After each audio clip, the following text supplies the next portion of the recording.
काही वर्षांपूर्वी एक दिवस असा होता की माझ्याजवळ सगळं होतं, पण तरीही मन रिकामी होतं. आरोग्य होतं, कुटुंब होतं, चांगलं काम होतं, पण समाधान नव्हतं.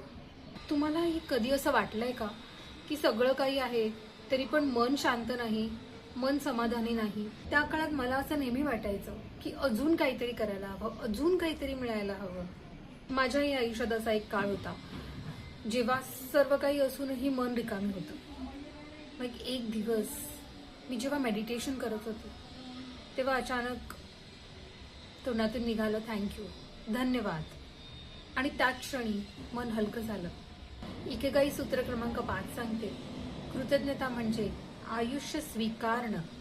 जेव्हा आपण स्वीकारतो तेव्हा मन लढणं थांबवतं. ज्या क्षणी आपण स्वीकारतो तेव्हा शांतता जन्माला येते आणि शांततेतच मग आपल्याला आपला इकेगाई सापडतो. आता एक दीर्घ खोल श्वास घ्या आणि मनातल्या मनात म्हणा, मी कृतज्ञ आहे. मी कृतज्ञ आहे त्या सर्व गोष्टींसाठी ज्या मला मिळाल्या आहेत. आज मी श्वास घेते त्याबद्दल कृतज्ञ आहे. माझे आई वडील आहेत त्याबद्दल कृतज्ञ आहे. सुंदर घर आहे त्याबद्दल कृतज्ञ आहेत. घरात छान माणसं आहेत त्याबद्दल कृतज्ञ आहेत. किती किती म्हणून सांगू, अशा कितीतरी गोष्टी आहेत की आपण रोजच्या जीवनामध्ये त्या गोष्टींचा आस्वाद घेत असतो, त्या गोष्टी अनुभवत असतो, पण आपण कधीही कृतज्ञ नसतो. त्याबद्दल कृतज्ञता आपण कधीच दाखवत नाही किंवा आपण ती गोष्ट आपल्या जवळ आहे त्यासाठी आपण कधीही आभार मानत नाही. आज तुम्ही कोणत्या गोष्टीसाठी कृतज्ञ आहात? कमेंटमध्ये फक्त एक शब्द लिहा. ती गोष्ट काही असू शकते.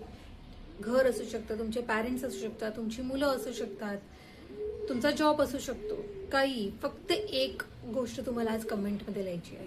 लिहिणार ना? माझ्यासाठी थँक्यू. हा व्हिडिओ सेव्ह करा आणि झोपण्याआधी फक्त एकदा धन्यवाद म्हणा.